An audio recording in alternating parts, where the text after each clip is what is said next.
ఆర్థిక గ్రహణం. ఓం వసుదేవసుతం దేవం కంసచాణూరమర్దనం దేవకీ పరమానందం కృష్ణం వందే జగద్గురుం. శ్రీ రాధాకృష్ణాభ్యాం నమ. కృష్ణం వందే జగద్గురుం, అర్జునం వందే జగదేక వీరం. ఇప్పుడు మనకి పశ్చిమ ఆసియాలో యుద్ధం జరుగుతుంది. యుద్ధం జరగడం వల్ల మనకి ఇక్కడ పెట్రోలు డీజిల్ రేట్లు పెరగడము, మత్స్య ఎగుమతులు అవన్నీ కూడా ఆగిపోవడము, ఇలాంటివన్నీ కూడా జరుగుతున్నాయి. ఆర్థికంగా రేట్లన్నీ కూడా బాగా రేట్లు పెరిగిపోయినాయి. ఇప్పుడు మనం ఆర్థికంగా కుదేలైపోయాం. దీని అంతటికీ కారణం ఏమిటంటే గురుడు మిథున రాశిలో ఉండడము, ఆ తర్వాత జూన్ 2, 2026 సంవత్సరానికి గాను ఆయన కర్కాటక రాశిలోకి వస్తాడు. అప్పుడు దాకా కూడా యుద్ధం అనేటటువంటిది ఆగదనమాట. అలాగే ఈ యొక్క కుజ, బుధ, శుక్ర గ్రహాలు, శని గ్రహాలన్నీ కూడా మనకి మీనరాశిలో ఉన్నాయి. మరి ఏప్రిల్ 18 తర్వాత మనకి శుక్రుడు మనకి ఈ యొక్క మేషరాశిలోకి మారడం, ఇలాంటివన్నీ కూడా జరుగుతాయి. ఈ లోపల అసలు ఎందుకు మరి ప్రభుత్వాలు ఈ రవి గ్రహము మనకి ఏప్రిల్ 14 తర్వాత మేషరాశిలోకి వస్తున్నాడు, ఏమైనా మార్పులు ఉంటాయా ఈ ఆర్థిక గ్రహణంలో అనుకుని మనం చూసినట్లయితే, ఈ యుద్ధంతో ఏమైందంటే మనకి ఎక్కువ సవాళ్ళని మనం ఎదుర్కొంటున్నాము. తర్వాత మన దేశం ముఖ్యంగా మనకు సంబంధం లేకపోయినప్పటికీ కూడా, అలాగే మన మూలధన పెట్టుబడులకు కానీ ఆర్థిక వ్యవస్థకు కానీ పెద్దగా మనకేమి నష్టం వాటిల్లలేదు. ఎందువలనంటే గురుడు మిథున రాశిలో ఉండడం వల్ల ఇది కారణం. వాటిల్లలేదని సర్టిఫై చేసింది ఎవరండి? మన కేంద్ర ఆర్థిక శాఖ మంత్రి అయినటువంటి నిర్మలా సీతారామన్ గారు. కాబట్టి ఈ యుద్ధంతో నష్టపోయేటటువంటి రంగాల్ని ఆదుకోవడానికి అవసరమైనటువంటి నిధుల్ని, వాటికి అలాంటి ఇబ్బంది లేదని కూడా ఆమె భరోసా ఇచ్చారు. ఇది శనీశ్వరుడు ఇస్తాడు మనకి. శని మనకి ఈ యొక్క మీనరాశిలో ఉండి వక్రించి ఉన్నాడు. కాబట్టి ఇంకా అవసరమైతే ఇంకో స్టెప్ ఏం చెప్పారు? భారత రిజర్వ్ బ్యాంక్ ఆర్బీఐ కీలక వడ్డీ రేట్లను తగ్గించేటటువంటి అవకాశాలు ఉన్నాయన్నారు. ఈ యొక్క బుధగ్రహము మనకి ఈ వెసులుబాటులు మనకు కలిగిస్తుంది. ఇప్పుడు మనం గమనించినట్లయితే ఏప్రిల్ 10లో మీనరాశిలోకి బుధగ్రహం ప్రవేశిస్తుంది. ఏప్రిల్ 30 వరకు అక్కడ ఉంటుంది. కాబట్టి ఏప్రిల్ 30 వరకు మనకి యుద్ధం నుంచి వచ్చేటటువంటి ఫలితాల నుంచి మనం తప్పించుకోలేము. ఆ తర్వాత మళ్ళీ ఏప్రిల్ 30 తర్వాత మేషరాశిలోకి వచ్చిన తర్వాత మే 14 వరకు మనకు ఆర్థిక సంక్షోభం ఉంటుందంటే యుద్ధం ఖచ్చితంగా జరుగుతూనే ఉంటుంది. ఇప్పుడు ట్రంప్ వార్నింగ్లు ఇచ్చినా, ఎన్ని ఫైనల్ వార్నింగ్లు ఇచ్చినా ఇరాన్ ఏమి అది లెక్క చేయడం లేదు. 45 రోజులు విరామం ఇస్తే చర్చలు పెట్టుకుంటూ ఉంటున్నారు. అయితే వాళ్ళు ఇరాన్ పెట్టేటటువంటి ఈ యొక్క ఆంక్షల్ని మన ట్రంప్ ఒప్పుకోవడం లేదు. కాబట్టి యుద్ధం ఇక్కడ క్లియర్గా మనకు తెలుస్తుంది. మే 14 వరకు సెటరేట్ కాదు ఈ ఆర్థిక ఇబ్బందులు, ఈ ఆర్థిక గ్రహణం. మే 14 తర్వాత ఎప్పుడైతే బుధుడు వృషభ రాశిలోకి వస్తాడో అక్కడి నుంచి ఆర్థిక పరిస్థితి బాగుంటుంది, రూపాయి విలువ పెరుగుతుంది కూడా. ఇప్పుడు మనకి ఏమైందండి రూపాయి విలువ అని అన్నప్పుడు మనం చూసుకుంటే ఈక్విటీ, ముంబై ఈక్విటీ అనూహ్యంగా రికవరీ చేసిందనమాట. ఈ యొక్క యుద్ధానికి తెరదించేటటువంటి క్రమంలో కాల్పుల విరమణకు ఇప్పుడు చర్చలు జరుగుతున్నాయి అని జస్ట్ ఒక వార్త వచ్చిందంటే నిన్న మొన్న రావడంతో ఆయిల్ ధరలు తగ్గినాయి చక్కగా. దానికి కారణం అదే. అలాగే రూపాయి బలపడింది. దీంతో ద్వితీయార్థంలో ఏమైందంటే బ్యాంకింగ్, ఐటీ షేర్లలో జోరుగా కొనుగోలు అనేటటువంటివి సాగడం ఈ రికవరీకి కొంచెం ఊరటనిచ్చింది. అలాగే సోమవారం రోజున ఏం జరిగిందంటే సెన్సెక్స్ పాజిటివ్గా ప్రారంభమైనా సరే ఇన్వెస్టర్లందరూ కూడా లాభాల స్వీకారానికి దిగడంతో రోజంతా భారీ ఆటుపోట్లకు లోనైంది. చివరికి 787.30 పాయింట్ల లాభంతో 74,106.85 వద్ద ముగిసిందనమాట.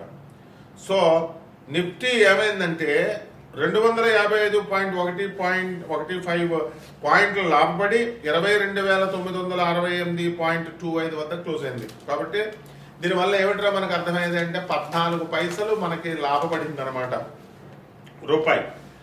ఆర్బీఐ చర్యల మద్దతుతో ఫారెక్స్ మార్కెట్లో వరుసగా మనకి రెండో రోజు సైతం అమెరికన్ డాలర్ మారకంలో ₹28 బలపడి 92.90 దగ్గర ముగిసింది.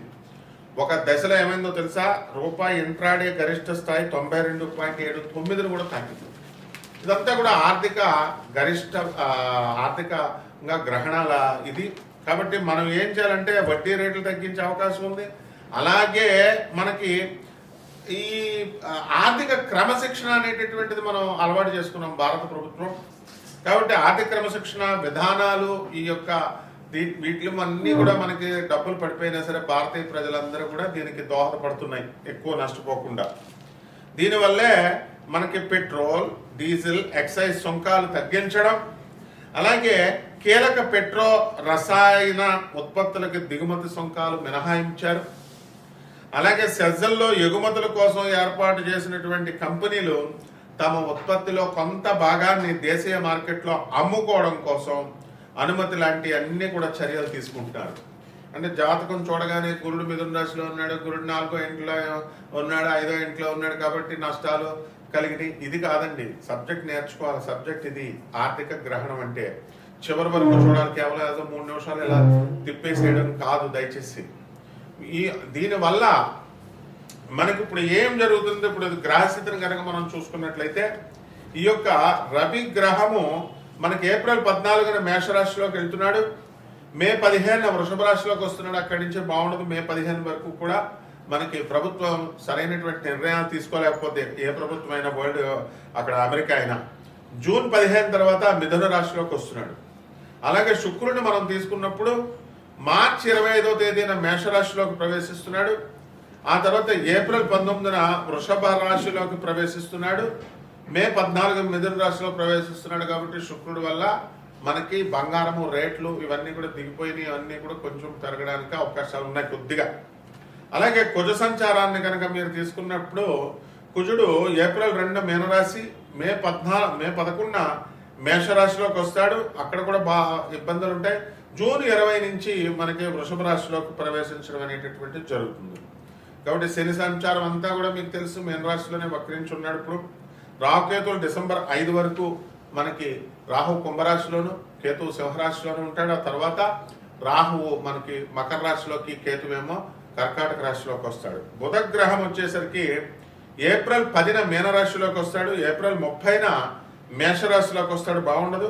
మే 14 నుంచి వృషభ రాశిలోకి వస్తాడు. కాబట్టి వీటిలన్నిటిని మనం ఈ గ్రహస్థితులన్నీ మనం చూసుకొని విశ్లేషణ చేసినప్పుడు సమకాలీన పరిస్థితులు బయట, అలాగే గ్రహస్థితిగతుల్ని మనం ఇవన్నీ కూడా బ్లెండ్ చేసి మనం చెప్తున్నప్పుడు మే 14 వరకు కూడా మనకి ఆర్థిక గ్రహణం ఉంటుందండి ఈ 2026 సంవత్సరంలో. కాబట్టి అంతవరకు డబ్బులు బాధలు చాలా ఎక్కువగా ఉంటాయి అందరికీ కూడా.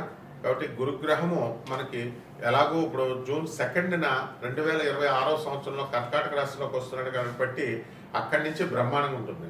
ఇవన్నీ కూడా మనకి ఈ 12 రాశుల వారి మీద ఈ ఎఫెక్ట్ అనేటటువంటిది ఉంటుంది. ఇవన్నీ మనము 12 రాశుల వారికి కూడా గోచార రీత్యా జరిగేటటువంటి, దేశంలో జరిగేటటువంటి, ప్రపంచంలో జరిగేటటువంటి సంఘటనలు మనం చెప్పాం. అయితే వ్యక్తిగతంగా మీ జాతకాలు కావాలి అనుకునేటటువంటి వాళ్ళందరూ కూడా మనకి నాన్ ప్రాఫిట్ దీంతో స్కీమ్తో, అంటే లాభాపేక్ష లేకుండా కేవలము మనం ప్రజలకి హెల్ప్ చేయాలి, సరైనటువంటి మార్గ నిర్దేశకత్వం చేయాలి అనేటటువంటి ఉద్దేశంతో మీ అందరికీ కూడా మీకు ఈ యొక్క జాతకాలు, పర్సనల్ జాతకాలు చెప్పడం జరుగుతుంది. అందువల్ల మీరు చాలా డిసిప్లిన్డ్గా, నిజంగా ఇంట్రెస్ట్ ఉన్నటువంటి వాళ్ళు మాత్రమే వాట్సాప్ నెంబర్కి పెట్టాలి. అంతేగాని ఇష్టం వచ్చినట్టు ఫోన్లు చేసేయడము, లేకపోతే ఏదో వెకిలిగా చేస్తే ఎట్టి పరిస్థితుల్లో కూడా ఊరుకోండి నేను. కాబట్టి we are ready to help you, we are ready to guide you. And మొట్టమొదటిగా మీరు వరల్డ్ నెంబర్ 1 ఆస్ట్రాలజర్తో మీరు డీల్ చేస్తున్నారు అనేటటువంటి విషయాన్ని గురువు గారితో అనే దృష్టిలో పెట్టుకోండి. ఎంతవరకు ఏ గురువు కూడా వాళ్ళ డైరెక్ట్ నెంబర్ ఇవ్వడు, నాది నా డైరెక్ట్ నెంబర్. కాబట్టి ఏమండి ఇదేనండి వాట్సాప్, డేట్ ఆఫ్ బర్త్లు పెట్టాలండి, ఏం పెట్టాలండి అని నన్ను అడిగితే నేను ఏం చెప్తాను, అదే మాట్లాడే పద్ధతి గురువు గారితో.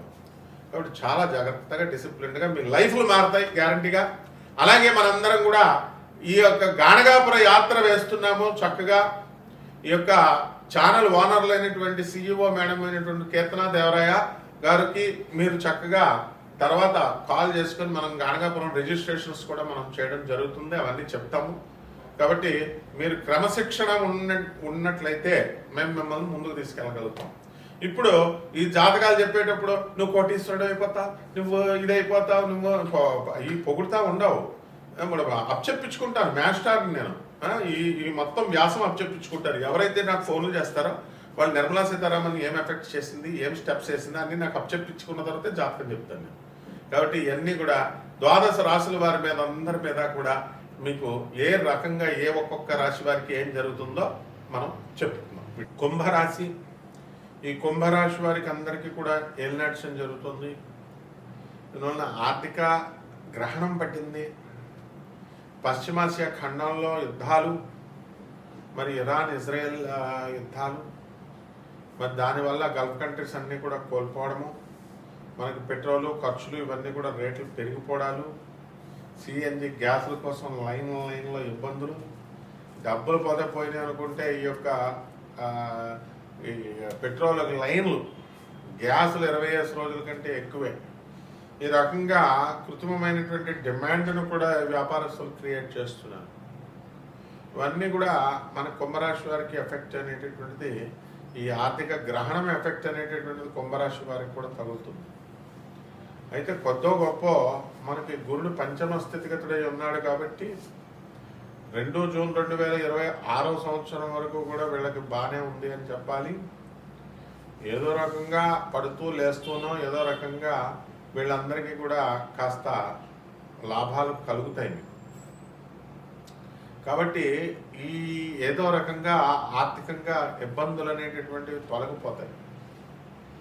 ఇక ఈ జన్మంలో ఉన్నటువంటి రాహుగ్రహ ప్రభావం వలన ప్రతిదానికి కూడా ఒక క్లారిటీ లేకుండా కన్ఫ్యూజన్లో ఉండడము, అదేవిధంగా ఈ పని నేను చేయగలనా చేయలేనేమో అనేటటువంటి ఆత్మస్థైర్యాన్ని కోల్పోవడము, గుండె దడదడా కొట్టుకోవడము, ఇలాంటివన్నీ కూడా ఉంటాయి. పైకి మామూలుగానే ఉంటాం. ఇప్పుడు అనాథ పిల్లలు ఉన్నారు, ఆనంద్ మార్గ్ అనాథ పిల్లలు, వాళ్ళకి సర్టిఫికేట్లు, ఇన్కమ్ సర్టిఫికేట్లు, ఇలాంటి ఏయో కరెక్షన్స్ ఇవన్నీ చేయాలి. మేము ఇప్పుడు పైకి మీతో మాట్లాడుతున్నప్పుడు కూడా గుండె దడదడా కొట్టుకున్నాం. ఎందుకు అవన్నీ అవ్వాలి, లేకపోతే కౌన్సిలింగ్లో సడన్గా అడుగుతారు ఇలా. కాబట్టి ఇది కుంభరాశి వారికి ఉండేటటువంటిది. అంటే ఆర్థికంగా గ్రహణం అనేటటువంటిది వాళ్ళకి ఎక్కువగా కొడుతుంది. కాబట్టి అలాగే ధనస్థానంలో ఉన్నటువంటి శని, బుధ, కుజ గ్రహాల ప్రభావాల వలన వీళ్ళకి అనేకమైనటువంటి ఇబ్బందుల్ని క్రియేట్ చేస్తుంది. కాబట్టి ధనము ఒక్కోసారి అప్ డౌన్ అవుతూ ఉంటాయి. అయితే 2 జూన్ 2026 సంవత్సరం వరకు కూడా గురుడు 5వ ఇంట్లో ఉన్న కారణంగా డబ్బులు ఏదో రకంగా వస్తాయి.